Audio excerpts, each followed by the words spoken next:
buenas tardes, ¿cómo están?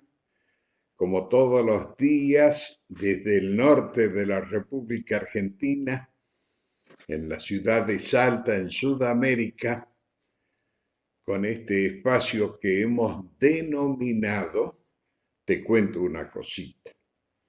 Y como todos los días, iniciamos recordando lo que aconteció en un día como el de hoy en la historia de nuestra provincia, ya que un 13 de julio del año 1860, el sumo pontífice designaba obispo de Salta a Fray Buenaventura Rizo Patrón, llegando la noticia a Salta cuando el vicario capitular, don Isidoro Fernández, se encontraba en plena labor. También recordamos cómo el 13 de julio del año 1874 moría en Buenos Aires en completa miseria Miguel Otero, quien había nacido en Salta en 1790. Estudió en Córdoba y en Chuquisaca, donde encabezó un movimiento revolucionario en noviembre de 1810 en apoyo de la causa de Mayo.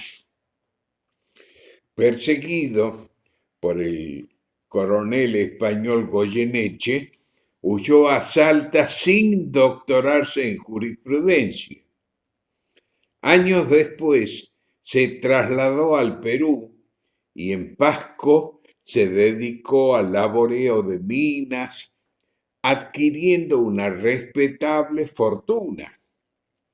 Colaboró con San Martín en 1820. Más adelante colaboró con Bolívar y a fines de 1840 fue desterrado del Perú y confiscadas sus minas de Pasco. Entonces volvió a Salta, donde en febrero de 1841 fue nombrado gobernador interino, cargo que ocupó hasta junio de ese mismo año, cuando tuvo que huir a Chile ante el avance de las tropas de Lamadrid. Al momento de su muerte, embargadas sus ricas minas y sus propiedades, solo le quedaba en su haber el nombramiento de capitán de caballería y la Orden del Sol que le diera San Martín en mérito a sus servicios en el Perú. Y bueno, son los hechos que acontecen en la historia y que marcan a los hombres. Y el 13 de julio de 1943 fue declarado monumento histórico por decreto número 2478 la chacra El Carmen de Güemes, perteneciente a don Napoleón Aguirre, cuando, luego de pasar por la herencia de los 4 hijos, Anselmo, Félix, Isabel y María del Milagro, en agosto de 1817, el gobernador de la provincia, coronel Martín Miguel de Güemes, se las compró a los herederos, según consta en escritura registrada ante el escribano Félix Ignacio Molina. De esa época se conoció como Chacra El Carmen de Güemes en homenaje a la esposa del gobernador. Sirvió de campamento para la caballería gaucha. En 1821, a la muerte del general Güemes, la propiedad pasó a poder de sus hijos Luis y Martín. Después la heredó el doctor Adolfo Güemes, nieto del prócer, quien fue el último propietario de la histórica finca, ya que la cedió al gobierno nacional para que se creara una escuela de ganadería y agricultura. En enero de 1945, el Poder Ejecutivo Nacional aceptó la donación. Esa finca está ubicada entre la ciudad de Salta y Estación Alvarado. Allí funciona la Escuela Agrícola Martín Miguel de Güemes y esa casa antigua todavía está de pie. También recordamos un día como el de hoy, 13 de julio, en el año 1953 nacía en la provincia de Salta, en Cachi exactamente, Walter Octavio Chiam, quien estudió la primaria en la Escuela San José de Cachi, la secundaria en la Escuela Agrotécnica Martín Miguel de Güemes, de la que recién hablamos. Se graduó de médico veterinario el 23 de marzo de 1961 en la Universidad Nacional del Noroeste, Corrientes. Es miembro en distintos periodos de la comisión directiva del Colegio de Médicos Veterinarios de Salta. En el año 2011 se graduó como especialista en pequeños animales. Conduce micros en radios y televisión. Colabora con artículos escritos en varios medios como La Gauchita, Diario El Tribuno, SOS Vida Animal, Revista de los Buenos Consejos, Noroeste Canina, Revista 90 Minutos. Fundó la clínica veterinaria Dr. Chiam y su centro de emergencia. Creó el equipo de fútbol, veterinarios y además conduce Folcloreando a lo Grande, programa radial en AM840, y Las Cuatro Patas de Chiván, programa televisivo. Un inquieto profesional de la sociedad salteña, mi querido amigo Walter Chiam, colaborador permanente de Revista La Gauchita, un amigo que le pone todo el entusiasmo y el nervio a la existencia y a la vida. Y por supuesto muy generoso y muy preocupado por la salud de las pequeñas mascotas que recurren a su servicio profesional. Ya están en la sintonía muchos amigos. Desde Tucumán, Enrique Eduardo Pérez. En Salta, el doctor Rafael Argañarás, Héctor Pérez. Y Rafael Argañarás, el doctor en geología, me dice: estoy listo para escucharlo, mi amigo. Me mandó en el transcurso de la jornada una foto que descubrió en Molino, en la provincia de Salta. Dice: y esta foto tiene que ver con lo que dijiste ayer de Cachi. Se trata del poema El Seclanteño de Ariel Petrocelli, enmarcado con madera de cardón, que es típico en la zona. Bueno, ese hallazgo le produjo alegría a él y me la produjo a mí, porque Ariel ha sido mi compañero de ruta. Con él hicimos muchos caminos, escenarios, radio, y bueno, conformamos una amistad que deambuló por la patria. También está en sintonía Elizabeth Rosar, mi cuñada, desde Neuquén. Gustavo Aquino, el abogado, el doctor, dice presente, así me gusta. Doctor Gustavo Aquino, que esté presente compartiendo con nosotros este momento. Ana María D'Andrea de Dingevam, docente, escritora, relacionada con las universidades y con los establecimientos educativos de Tucumán, me dice buenas tardes. Elizabeth Rosar dice, hola Eduardo, entré justo hoy para escucharte. Un abrazo. Mirta Isela. Bueno, esta niña creo que es la sobrina de César Isela, a quien le mando un saludo a ella y al tío, mi gran amigo.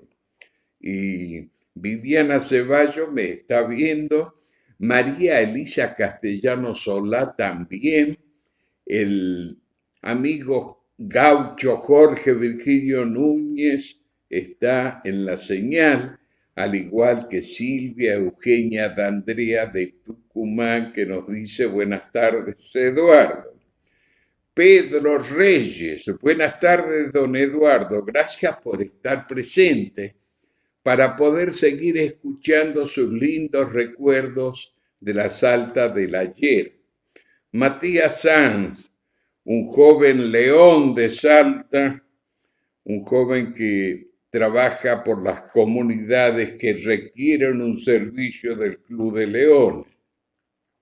También está Bruno Aybar, quien nos manda un abrazo maestro. Carlitos Vélez, buenas tardes, Eduardito, poeta querido. Sofía Hoyos, en sintonía.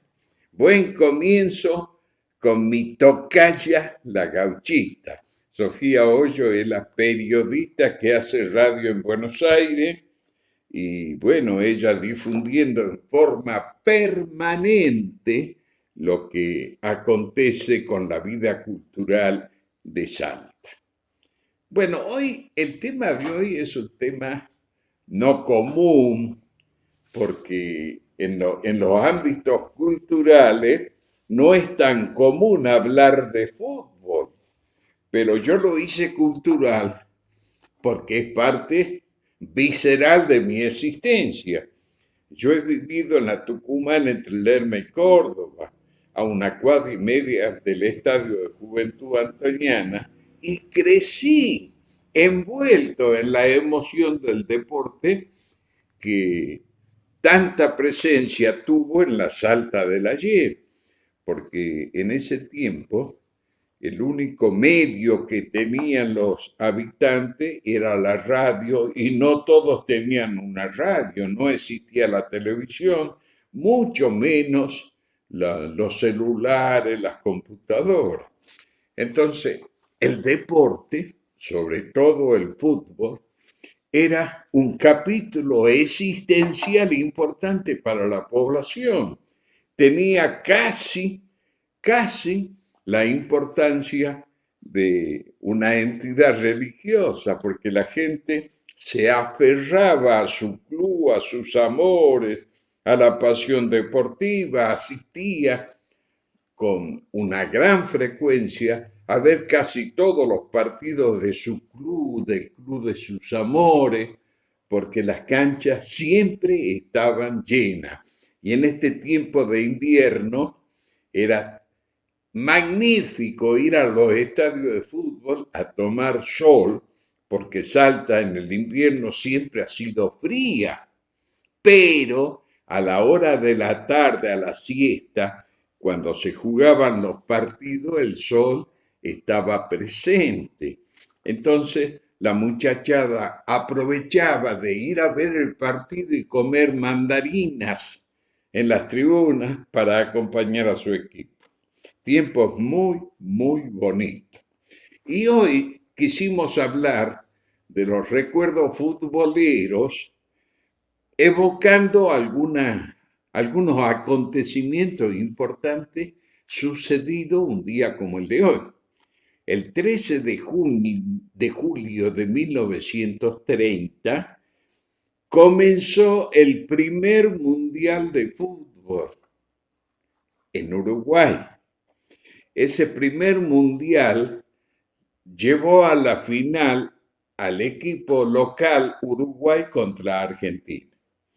Bueno, allí perdimos la final, fuimos subcampeones, los campeones fueron los uruguayos, 13 de julio de 1930. Y el 13 de julio del 2014 también perdió otra final Argentina, esta vez en el Mundial de Brasil. Perdió contra Alemania 1-0. Otro subcampeonato perdido. También un día como el de hoy, tenía que ser 13, un día de yeta. Pero espero que a partir de ahora empiece a ser un día de suerte. Y bueno, después están los campeonatos. Eso no es el 13 de julio, pero sí recordamos que Argentina salió campeón en el año 1978 y en 1986. El primero en Argentina, en una final importantísima y llena de nerviosismo contra los holandeses, y la segunda final sucedió en México, donde jugamos contra los alemanes, y esta vez el triunfo les tocó a los argentinos. También, también recordamos un 13 de julio del año 2013 que se realizó el partido homenaje a Ariel Ortega, el burrito, el joven jugador de fútbol que integró la selección, el equipo de River Plate, que tuvo una gran presencia en el fútbol argentino e internacional, y era oriundo de Jujuy, de la zona del Ledesma. Y el fútbol también pasó por la cabeza de las grandes celebridades. Hace poco tiempo recordábamos que el poeta salteño Juan Carlos Dávalos fue pionero del fútbol, al menos en Salta. Él jugaba al fútbol y está demostrado, documentado incluso en las páginas de La Gauchita, que él jugaba al fútbol en el año 1900. En ese año todavía no se había fundado ningún club en Salta. El primer club que se funda en nuestra provincia se llamó Club Atlético Libertad y su fundación viene del año 1901, o sea, después que Juan Carlos Dávalos jugó al fútbol y tuvo como experiencia que la pelota se pinchaba. Recién ahí, un año después, se funda el primer club. Y como el fútbol también fue materia de estudio, de análisis, de observación por sociólogos, por filósofos, por escritores, rescatamos, por ejemplo, a Eduardo Galeano y el fútbol. Y Eduardo Galeano era un apasionado, él siempre iba a las canchas porque decía voy a descubrir la magia de una jugada para disfrutar y para llenar de alegría el día. Y él alguna vez dijo, el fútbol es la única religión que no tiene ateo. Realmente es una pasión mundial, es un deporte que ha prosperado en toda la geografía de la Tierra. Países que no usaban el fútbol ahora ya son parte importante, como Estados Unidos, que ha crecido al nivel de los mejores equipos de la Tierra. Y el otro hombre importante de toda la cultura ha sido el santiagueño Bernardo Canal Feijó, quien fue el fundador de La Brasa, un movimiento cultural que ha desplegado con fuerza en Santiago y que luego se irradió por todo el país y ha convertido a Bernardo Canal Feijó en una figura central de la cultura argentina. Él, en el año 1924, publicó Penúltimo Poema del Fútbol, donde hace todo un ensayo sobre el fútbol, sobre la característica del fútbol, su juego, la conducta social, lo que moviliza en los pueblos el fútbol. Realmente son aportes, pero yo simplemente voy a dar mi opinión por lo que me tocó vivir. Vuelvo a reiterar, yo vivía a 1,5 cuadras de la cancha de Juventud Antoniana y en la década del 50 todavía gobernaba Perón y tenía una frase célebre: los únicos privilegiados son los niños. Entonces yo muy chiquito soltaba la cuchara en mi casa y me iba a esa 1,5 cuadras hasta la cancha de Juventud solito. Pero la consigna de los únicos privilegiados son los niños era que los niños no pagaban absolutamente nada, pero debían ser acompañados por un mayor. Entonces, recuerdo que caminaba por la Tucumán, llegaba a la Lerma, de ahí avanzaba hasta La Rioja y me paraba ahí a esperar algún vecino, algún conocido, o simplemente pedirle a algún señor mayor que me acompañe, que me haga entrar. Señor, ¿usted va a la cancha? Sí, hijito, decía. Bueno, ¿me puede hacer entrar? Entonces me daba la mano, me llevaba y cuando pasaba la puerta de entrada a los niños se le entregaba un cartoncito, un valecito que yo al principio no sabía qué era, pero era un seguro de vida por si me pasaba algo en el espectáculo, en el estadio. Yo digo, esas cosas dejaron de usarse y bueno sería que empecemos nuevamente a proteger los niños, su integridad, a cuidarlos y que los adultos tengamos gestos como esos seres anónimos que nos dieron la mano para ingresar a los estadios.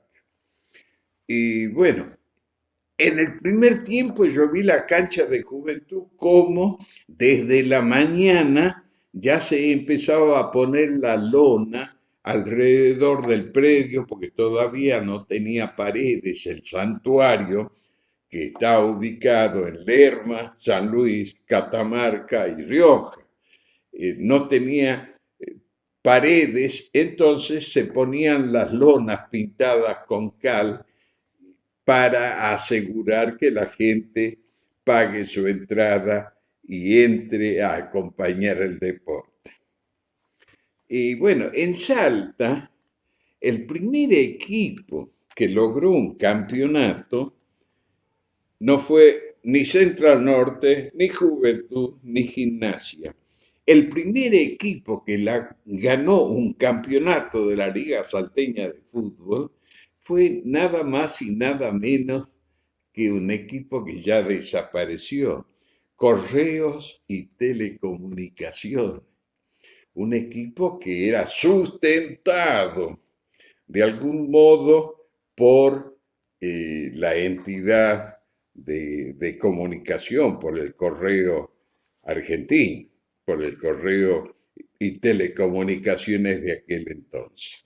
Tenían un club muy bonito, tenían una participación muy bonita con un equipo importante y era el clásico de barrio, porque Correo no tenía estadio con tribuna, tenía una humilde canchita que estaba donde hoy está la escuela técnica, en la calle Tucumán y Buenos Aires, y era el duelo del barrio, era el clásico del barrio, porque estaban a 2 cuadras y la canchita de Correo, vuelvo a reiterar, no tenía tribuna ni pared, era un baldío de media manzana y allí tenía su campo de juego.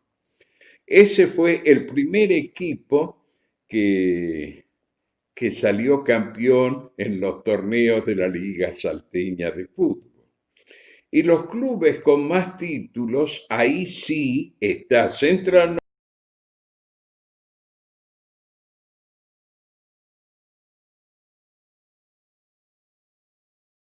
de la Cruz Cairú, que logró aquel récord de 44 partidos sin derrota. Y bueno, también nombramos a Culesa, que también ha sido compañero en el banco de préstamos, a Lautito Torre, un tipo lleno de ingenio, chiquitito, que hacía la bicicleta futbolística, por supuesto, en el área del rival. Nos enloquecía a los hinchas porque le ponía todo el fervor en sus goles. Y también recuerdo al número 7 santiagueño él, el joven Tarchini, y de la década del 57 Bufil, el negro Valdés al arco con su viserita, Juanito Martínez y el caballo Lera, el pistola Di Marco, que cuando había un tiro libre era gol o casi gol, el patita Guitiano, un obrero del medio campo, Corbalán como número 9, luego entró tiempo después, años después, el Colla Miranda, que también ha mostrado una capacidad en las diagonales, apuntando al arco rival, que nos asombraba.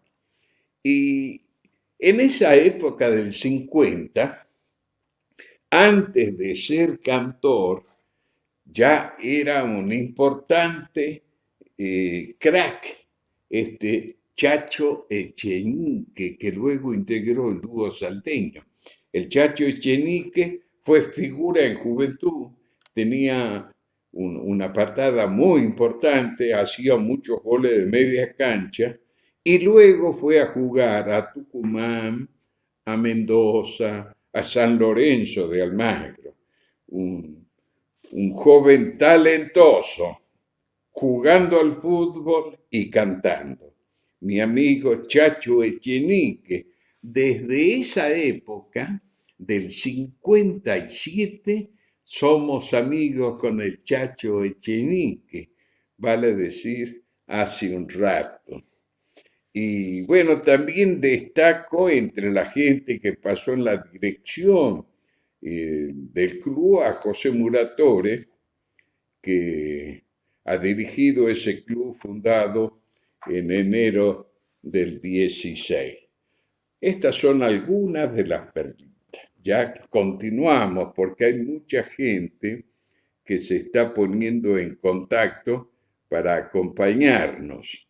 Vicente Ceballos, Sofía Hoyo, Ernesto Soto, buenas tardes de nuevo en sintonía. Jorge Romero, grande poeta, dice. Francisco Jesús Fernández, gracias por tu valioso recuerdo, nos haces viajar sin tren. Por supuesto que sí. Y Eduardo Turco Montes desde La Rioja, cuánta emoción me provoca el fútbol de Salta. Y yo, santo por supuesto, Barrio Hernando de Lerma, un gran abrazo querido Eduardo. Víctor Leandrini, buenas tardes Eduardito, soy hincha de Juventud, están apareciendo los antonianos. Desde muy chiquito y en especial de la época en que jugaba mi tío Juan de Dios Laguna. Un abrazo. Yo jugué en Deportivo Comercio y defendí desde siempre, desde los 15 años hasta los 18, la camiseta de la Liga Salteña en el juvenil. Un abrazo enorme, Víctor Leandrini, quien es el esposo de la Charanguita Martínez, y la Charanguita es hija del Charango Martínez, con quien jugábamos a la pelota, con el Charango Martínez, con Tutú, con los hermanos Cruz, que han sido grandes jugadores como el Osito y el Amparita Cruz. Éramos todos ahí del barrio. Yo también tengo la ficha de jugador de Juventud, de fútbol y de básquet. Yo estaba muy apegado a ese club, porque ha sido el club de mi barrio, el club de mis amores, y por supuesto hice una bonita amistad con mucha gente del deporte, porque el deporte es amistad. Margarita Padilla nos está viendo, Enrique Eduardo Pérez, quedamos sin escucharte. Puedo escribir ahora. Espero que puedan tomar la sintonía. Carlitos Vélez dice, en la década del 70 iba a lustrar zapato al Club Juventud Antoniana. Recuerdo que en Lerma, entre Tucumán y el pasaje Avelino Figueroa, vivía Lamparita Cruz. El pasaje se llama Calixto Gauna. Sí, señor, ahí vivía Lamparita Cruz, gran jugador del Club Mitre, y bueno, él ha pasado por muchos clubes, pero su nombre grande lo logró en Juventud Antoniana. Me daba una alegría bárbara cuando sacaba unos 10 pares de zapatos y después me convidaba unas empanaditas y un sándwich. Así era la familia Cruz. Y al ladito vivían los primos de mi amigo Charango Martínez, el Pocho Agüero, que era arquero de Gimnasia y Tiro. Y después sigue diciendo este amiguito, Carlitos del Valle, Carlitos Vélez, perdón, cómo olvidar semejantes jugadores como José Artemio Luñiz, Quito Ruiz, que ha sido mi compañero de escuela, que murió trágicamente en Lerma y San Luis a consecuencia de que se reventó una garrafa. Una lástima, un número 11 impecable que tuvo Juventud. Pichichu Colque, Motoneta Gómez, Pablo de las Mercedes, el santiagueño Iñiguez, qué lindo eran los domingos, desde temprano jugaban la cesta, era una romería. Y qué bonito que podamos juntos revivir aquello. Vivi Ceballos me dice, mi recuerdo especial a Polito Rojinegro. Ese era de la Contra, era de Libertad. Un tipazo, el Polito, un crack para el fútbol y para la vida. Y Carlos Vélez nos dice, ¿cómo no recordar al padre Honorato Pistoia, con su sotana marrón y arremangada el verano y su motoneta siambreta? Así es. Y cuando no hacía buena jugada, Juventud nos pegaba con su cíngulo, con su cinturón, a los que estábamos al lado, porque era fanático como uno más de los que íbamos a la tribuna de Juventud. Quique Escobar, Oso Rinaldi, mucha gente nos saluda. Bueno, ahora continuamos porque quiero nombrar a algunos de los jugadores que no nombramos, como el Vichy Arancibia, el Tuerto Adet, que ha sido un arquero de época en Juventud. Yo me acuerdo cuando íbamos al viejo vestuario bajo los eucaliptus en la cancha de Juventud, había un gran cuadro del Tuerto Adet atajando. Le decían el Tuerto porque, claro, no era tuerto, pero le decían el Tuerto, pero era un gran arquero. También nombramos al Topo Gómez, a Ángel Bernuncio, el Quito Ruiz, como ya lo nombró Carlitos Vélez, el curita Honorato Pistoia, que fue presidente. Y también fue presidente Celso Molina. O sea, 2 curitas fueron presidentes. Además, un curita ha sido el fundador. Otro presidente que recuerdo es el teniente coronel Sánchez, que le puso todo una fuerza. Y el amigo Sergio Ten, que siempre estuvo en la dirigencia, que en alguna oportunidad me llevó para que armemos una subcomisión cultural que me tocó presidir. Y bueno, yo siempre tengo la voluntad hacia Juventud que me ha dado tantas alegrías. Entre otros jugadores que que recordamos de juventud: Marcelo Sil, Chocolatín Pereira, Luis Ardilla Rivero, Marcelo Cortés, Hugo Lamadrid, el santiagueño Iñiguez, que ya fue nombrado, Ocho Aispur, el Rana Menéndez, Hugo Lamadrid, eh, Lescano, el Colorado Albornoz, el Sergio Apolo Robles, un, un hombre que ha ido a jugar a Newell's Old Boys, a quien lo encontré en una nota periodística, porque yo trabajaba para un diario en Mendoza y lo tuve que reportear a ese jugador que en ese momento vestía la camiseta de Newell's Old Boys, el Sergio Apolo Robles. Colque, Gustavo Vera, que se nos ha ido de la vida joven, era el yerno de un fanático de Juventud como ha sido Luguito Paz. Y otro jugador importante, puro nervio, Luis Víctor Flores, el jefe del medio campo.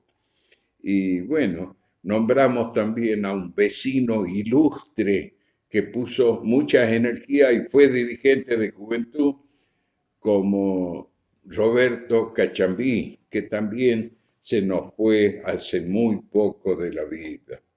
De Central Norte recuerdo a un viejo amigo, como fue el arquero Pastore, hermano del Chivo Linares, que estuvo al arco de Central Norte.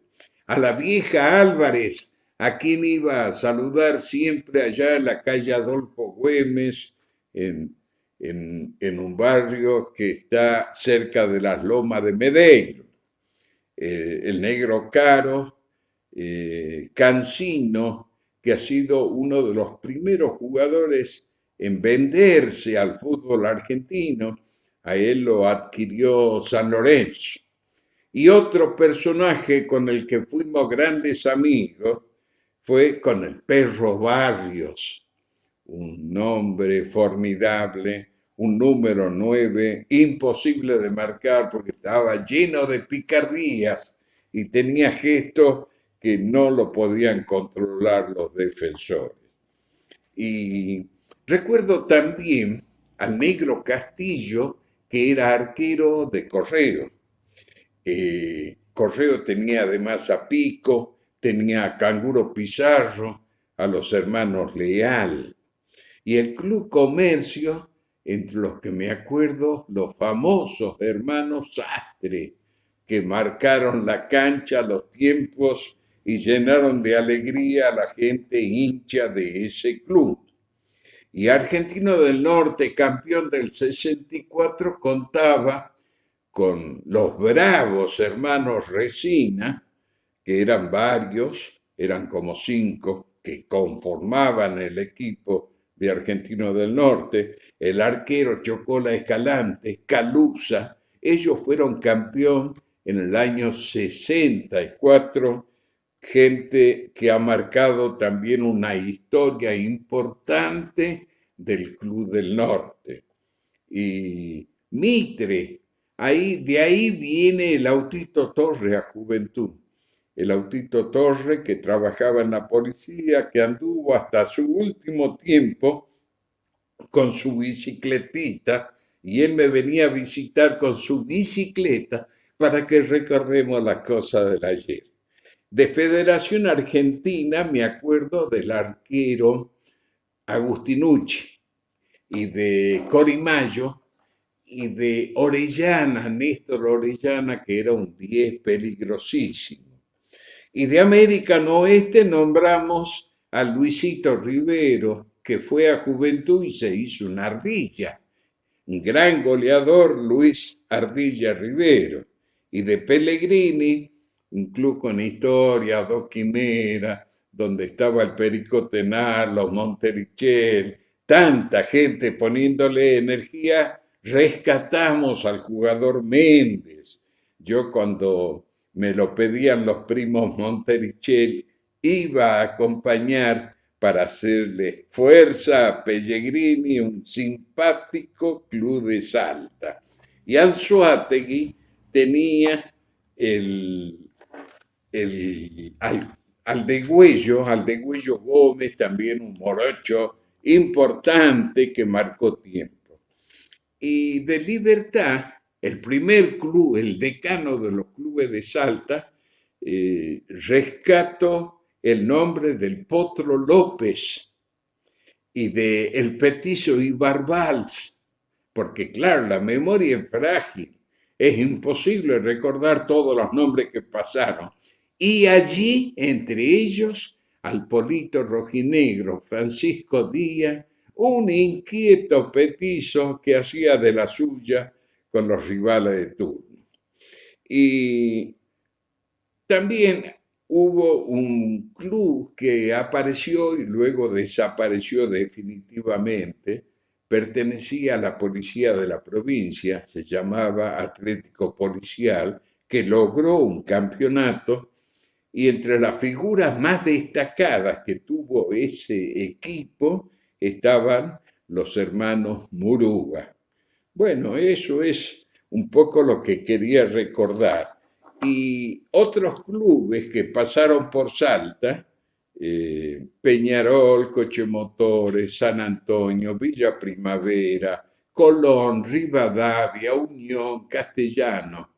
Y bueno, en la canchita de Juventud vi domas de toros, vi cantar a Alberto Castillo, jugamos al básquet atrás de las tribunas, bajo los eucaliptos, ahí había una canchita de básquet donde jugábamos al básquet. Y bueno, en este libro, en cada esquina un recuerdo, yo tengo un capítulo dedicado a Juventud Antoniana, donde nombro a los que nombré y a mucha gente más. Por razones de tiempo, yo quería leer algo de esto, pero se nos hizo tarde. Saludo a los últimos que han llegado y ya con esto damos por terminada. En la San Luis, los sándwiches de Rusito, otro amigazo, Rusito, papá, qué rico. El panadero don René Pérez, alias Violín, porque era un eximio guionista, tocaba en la orquesta de Gallito. Eduardo Turco Monte dice el motoneta Gómez y mi hermano técnico por 10 años en las inferiores. Lucio Fabián, sí señor. Silvia Eugenia D'Andrea, me alegro Eduardo por la satisfacción que te provocan esos cálidos recuerdos. El perro barrio, dice Carlos Vélez, fundador de la DIEM, amigo de Mendoza, esquina Ituzaingó, la gloriosa esquina del Negro Salle, ciclista él, y Mañanita Garzón, el hombre de las especies, Don Echenique del Club Libertad, Pellegrini, y bueno, y mucha gente más, pero claro, yo tengo muchas dificultades para manejar esto. El Medina, el Loco Costello, son los nombres que pone Carlitos Vélez. Angelita Rodríguez nos saluda, nos vamos a ir despidiendo. Leandrinis y el Charango Martínez hicieron con el poeta Naranjo el himno de la bandera de Salta, donde tuvieron la destacada generosidad de incluir una foto en ese homenaje a la bandera de Salta, gesto que agradezco porque, bueno, muestra que tienen sensibilidad y respeto por los amigos. Fue todo. Gracias por acompañarnos. Hasta mañana y que les vaya bonito.